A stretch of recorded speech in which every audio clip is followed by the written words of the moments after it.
নতুন বছরের শুরুতে কোটি ভক্তের হৃদয় ভেঙে প্লেব্যাক থেকে বিদায় নেয়ার ঘোষণা দিয়েছেন ভারতের জনপ্রিয় সঙ্গীত শিল্পী অরিজিৎ সিং।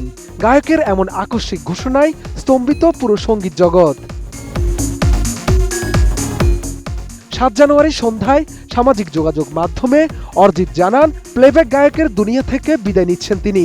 একই সাথে কয়েক বছর ধরে শ্রোতা হিসাবে সবাই তাকে যে ভালোবাসা দিয়েছে তার জন্য তিনি সবার প্রতি কৃতজ্ঞ।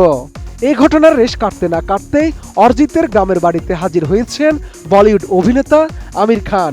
ভারতের পশ্চিমবঙ্গের মুর্শিদাবাদ জেলার জিয়াগঞ্জে অরিজিতের পৈতৃক নিবাসে আমিরের এই আকস্মিক সফর নিয়েও এবার বিনোদন জগতে শুরু হয়েছে নতুন গুঞ্জন। অনেকে জানতে চেয়েছেন, অরিজিতের সিদ্ধান্ত পরিবর্তন করতেই কি আমির তার বাড়িতে গেলেন? স্থানীয় সূত্রে জানা গেছে, গত রোববার রাতে হঠাৎই জিয়াগঞ্জের নিহালিয়া পাড়ায় অরিজিতের বাড়িতে পৌঁছান আমির খান। তার এই সফরের বিষয়টি নিশ্চিত করেছেন আজিমগঞ্জ জিয়াগঞ্জ পৌরসভার চেয়ারম্যান প্রসেনজিৎ ঘোষ। আমি বুঝি নির্মাণের শিল্প, সালাম স্টিল বোঝে ডিউরেবিলিটি। সালাম স্টিল, মোস্ট ডিউরেবল স্টিল। অরিজিতের বাড়িতে আমির যাওয়ার তথ্য নিশ্চিত করে প্রসেনজিৎ ঘোষ বলেন, রোববার রাত্রি অরিজিতের বাড়িতেই কাটিয়েছেন আমির খান। এর পরের দিন রাতে তিনি মুম্বাই ফিরে গেছেন। আমিরের আগমনকে কেন্দ্র করে অরিজিতের বাড়ির চারপাশে নিরাপত্তা ব্যবস্থা জোরদার করা হয়েছে। সামাজিক যোগাযোগ মাধ্যমে ছড়িয়ে পড়া বিভিন্ন ভিডিও ও ছবিতে দেখা গেছে, কড়া নিরাপত্তার মধ্যে অরিজিতের বাড়ির ছাদে হাসি মুখে ঘুরে উড়াচ্ছেন আমির খান। প্রিয় তারকাকে এক নজর দেখতে পার্শ্ববর্তী বাড়ির ছাদগুলোতে ভিড় জমান স্থানীয়রা। আমিরও হাত নেড়ে ভক্তদের অভিবাদনের জবাব দেন।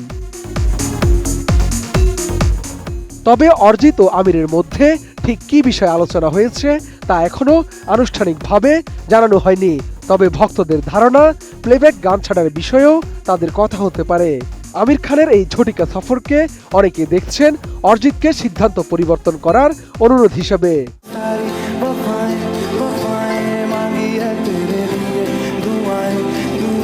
এদিকে সংশ্লিষ্টদের বেশ কয়েকটি সূত্র জানায়, কয়েকদিন আগে অরিজিৎ সিং হঠাৎ করেই চলচ্চিত্র বা প্লেব্যাক সঙ্গীত থেকে অবসরের ঘোষণা দেন। তার এই সিদ্ধান্তে ভক্তদের মধ্যে হতাশা বিরাজ করছে।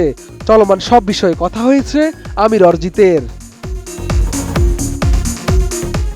2011 সালে ইমরান হাশমি অভিনীত এবং মোহিত সুরি পরিচালিত ছবি মার্ডার 2 এর গান ফির মোহব্বতের মাধ্যমে বলিউডে তার প্রথম বড় সুযোগ আসে।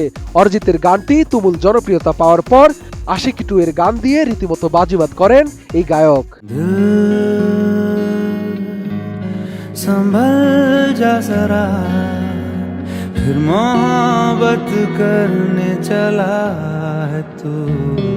শাহাদাত রিফাত, ATN নিউজ, ঢাকা।